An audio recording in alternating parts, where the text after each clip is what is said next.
The very first thing. Did they come to appeal to you? Yeah, I think this will be a big shocker to people. Remember, when Trump won in a complete, upset that nobody saw coming, and particularly you have this post-war, liberal, democratic, rules-based order, okay? The Chinese have done nothing but game the system from day one on every set of rules. The rules are what they determine they are, okay? And nobody calls them on it, because everybody thinks they're too weak. And so in the corporations, I think until the corporation's afraid to call them on it because, absolutely, because they know if they say 100%. that we can't get our money out, they shut their business off. They'll be shut down. There's a quid pro quo. Shut down. They absolutely fear it. Look at when they came back on this whole, by the way, on the entire situation with the tariffs, and tariffs are just not about tariffs and not about protectionism. That's why Trump's done it at such a scale. Remember, before Trump got here, people were talking about $25, $30 billion of tariffs. It was like, oh my God, that's so huge. Trump's program is $500 billion in tariffs, right, to tariff goods, because he knows the Chinese can't respond. Correct. And here's why they can't respond. People in the United States have to understand one thing.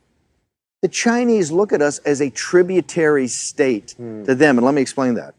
China's been around for 4,000 years, right? They've had good runs and they've had bad runs, okay? But one thing they know, and the reason they're still organized as a nation over 4,000 years, right?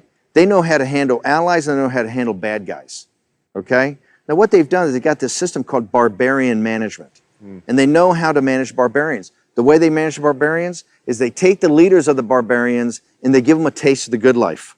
And you're going to be something special. You're going to get a special deal. Now, what happens back into the tributary state is whatever happens.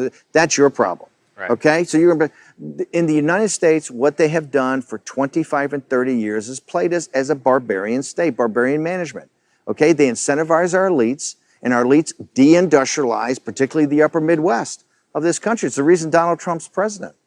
Your audience should understand one thing that's important is that, J.D. Vance, the great guy from Yale who wrote Hillbilly Elegies, is the best sociological study of the Trump voter. And it was J.D. Vance who told me, he says, hey, those studies that come out of MIT and Harvard show that there's a direct correlation between the factories that left for China, the jobs that left with them, and the opioid crisis. Because this is not about tariffs. It's actually logic. It's not about tariffs. What this is about is human dignity and self-worth. Those factories went, Wall Street made the money, the corporations benefit from it for lower cost, and devil catch the hindmost on the workers. And so this is what Trump is kind of totally reversed. Now, what China sees us as is we're a tributary state. We send them natural resources, soybeans, beef, cattle, Boeing Airlines and Apple products. Oh, excuse me. We don't send Boeing Airlines and Apple products. You know why? Because they forced Boeing to do a joint venture and they forced Apple to make the products over there. So we're Jamestown to their Great Britain. Okay, and that's why the tariffs at the scale that Trump put them up at, they can't respond to. Okay. Well, what's interesting is let's assume we put 25% on $520 billion. We're literally talking about a little over $100 billion. Yes. And I know that's a lot of money. Yes. But our economy is $19 trillion. Yes. It's still not that functionally meaningful to us, in my opinion. Yes. But I do think it's a leveling of a field, to your point. It's converging. They've been fighting a trade war with us since 2001, and we just haven't fought back. Okay. The average compounded growth of the United States of America from 1946, the end of World War II, to 2000 was 3.5%. Okay? It's the reason we became a superpower. That economic engine that was unlocked and grew every year at 3.5% through good times and bad, on average. Yep.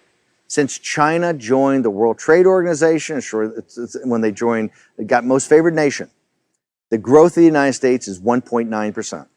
Okay, 1.9%. And there's a lot of factors to that, but the central beating heart of it is China. That's because we deindustrialized. We sent our manufacturing